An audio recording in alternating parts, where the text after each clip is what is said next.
దేశాల విముక్తి కోసం సాగిన ఏ పోరాటానికి తీసిపోనిది తెలంగాణ ప్రజా విప్లవం. భూమి కోసం, భుక్తి కోసం, వెట్టి చాకరీ విముక్తి కోసం ప్రారంభమైన ప్రజాందోళన చివరికి సాయుధ పోరాట స్వరూపంతో నిరంకుశ నైజాంను గడగడలాడించింది.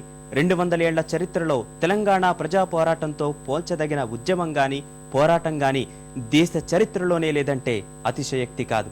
ఆ అమరవీరుల త్యాగాల గురించి ఏ పల్లెను తాకినా కథలు కథలుగా చెబుతాయి. ఆ వీరగాథలు వింటుంటే ఒళ్ళు జలధరిస్తుంది. 90 ఏళ్లకు పైబడి నవ యవ్వనంతో కళ్ల ముందే కదలాడుతున్న వందలాది చెగువేరాల నాటి మహోన్నత పోరాటానికి సజీవ సాక్ష్యం.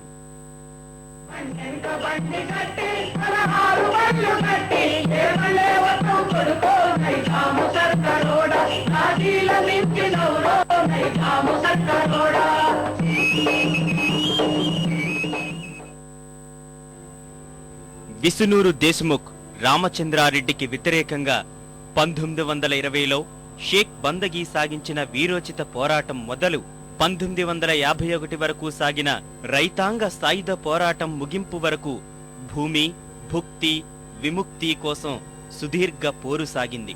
భూస్వాముల నిర్బంధం, రజాకార్ల అకృత్యాలను భరించలేని సామాన్య రైతులు, కూలీలు బందూకులు చేతబట్టి కథన రంగంలోకి దూకారు. ఎందరో వీర వనితలు తమ మానప్రాణాలు పోగొట్టుకున్నారు. 90 ఏళ్లకు పైబడిన ఆనాటి తెలంగాణ పోరాటాన్ని గుర్తు చేస్తే చాలు నవ యువకుల్లా మాటలు తూటాలు పేలుస్తారు అప్పటి పోరాట యోధులు. ఔరౌరాని పేరు చెప్పితే హడలు దోపిడి ధనిక దొంగలకు పౌరుషంబుగల తెలుగు జాతి గౌరవము నిలిపివరిగావు యుద్ధమున. సై సై గోపాలారెడ్డి రెడ్డి నీవు నిలిచావు ప్రాణాలొడ్డి. బైరాన్పల్లి జలియన్ వాలాబాగ్ ఉదంతానికి ఏమాత్రం తీసిపోని మారణ హోమానికి నిలువెత్తు సాక్ష్యం. అప్పటికే 3 సార్లు రజాకార్లను తరిమికొట్టిన ఉత్సాహంతో భారీ నష్టాన్ని అంచనా వేయలేకపోయాయి బైరాన్పల్లి గ్రామ రక్షక దళాలు. గ్రామంలో ప్రజలంతా గాఢ నిద్రలో ఉన్న సమయంలో రజాకార్లు ఊరి మీద పడి దోచుకుంటున్నారు. కాపలా కాస్తున్న గ్రామ రక్షక దళాలు నిజాం సైన్యాన్ని ఎదిరించే ప్రయత్నం చేశాయి. ఆధునిక ఆయుధాలు కలిగిన నిజాం సైన్యం గ్రామస్తులపై విచక్షణారహితంగా కాల్పులు జరిపింది. ఆ ఘటనలో ఒకే గ్రామానికి చెందిన 118 మంది వీరులు ప్రాణాలు అర్పించారు. ఇప్పటికీ ఆ గ్రామంలో ఎవర్ని పలకరించినా ఒడిసెల్ల రాళ్లు నింపి ఒడివడిగా విసిరిన నాటి జ్ఞాపకాలను నెమరువేసుకుంటారు.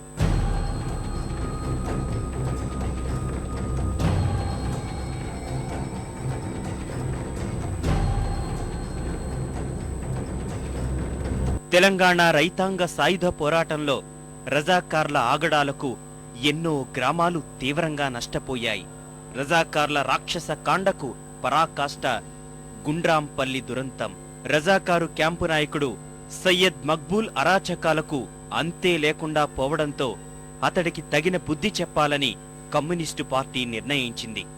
1948 జూన్ 19న రామిరెడ్డి నాయకత్వంలో మక్బూల్పై దాడి చేశారు. చిన్న పొరపాటు వల్ల మక్బూల్ తప్పించుకున్నాడు. ప్రతీకారంతో మక్బూల్ మరింత రాక్షసుడైపోయాడు. కమ్యూనిస్టు పార్టీ కార్యకర్తలు, సానుభూతిపరులను కిరాతకంగా హత్య చేసి 200 మందిని గుండ్రాంపల్లి మసీదు సమీపంలో ఉన్న పెద్దబావిలో పడేశాయి రజాకారు మోకలు. అప్పుడే పరకాల్లో కూడా 23 మందిని చంపటం జరిగింది. అదే ప్రకారం బైరాన్పల్లిలో 7 యువకులను తీసుకొచ్చి ఒక లైన్లో నిలబెట్టి కాలిస్తే 90 మంది చంపబడ్డారు. అమరధామం వరంగల్ జిల్లా పరకాలలో వెలసిన పోరాట యోధుల ప్రతిమల క్షేత్రం ఇది. 1947 సెప్టెంబర్ 2న వరంగల్ జిల్లా పరకాలలో ఉద్యమ నేతల పిలుపుతో అనేక గ్రామాల ప్రజలు త్రివర్ణ పతాక ఆవిష్కరణ కోసం ఊరేగింపుగా బయలుదేరారు.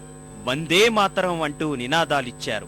తహసీల్దార్ విష్ణువేశ్వరరావు ఎలాంటి హెచ్చరికలు చేయకుండానే కాల్పులకు ఆదేశించడంతో తుపాకులు గర్జించాయి. ఆ ఘటనలో 23 మంది పోరాట యోధులు చనిపోయారు. ఆనాడు ప్రాణాలొదిలిన అమరవీరుల ప్రతిరూపాల బొమ్మలను అమరధామం చుట్టూ ఏర్పాటు చేశారు.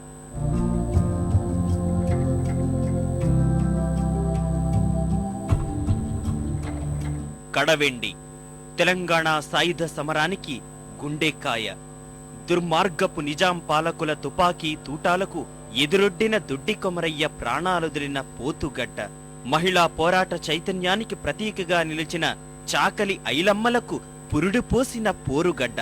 విష్ణూర్ దేశ్ముఖ్, జన్నారెడ్డి రామచంద్రారెడ్డి ఏలుబడిలోని కడవెండి గ్రామ రైతుల్లో పెల్లుబికిన అసంతృప్తి సాయుధ పోరులో తొలిఘట్టానికి నాంది పలికింది. శిస్తు కట్టనందుకు దొర తాబేరుదారులు చాకలి ఐలమ్మ ఇంటిపై దాడి చేసి దౌర్జన్యంగా ధాన్యం ఎత్తుకుపోయారు, పొలం లాక్కున్నారు. ఆమె భర్త, కుటుంబ సభ్యులను దొరగడిలో బంధించారు. దొర అకృత్యాలకు ఊరంతా ఏకమైంది. కామ్రేడ్ భీమ్రెడ్డి, నరసింహారెడ్డి నేతృత్వంలో దొరగడిపై దాడి చేశారు.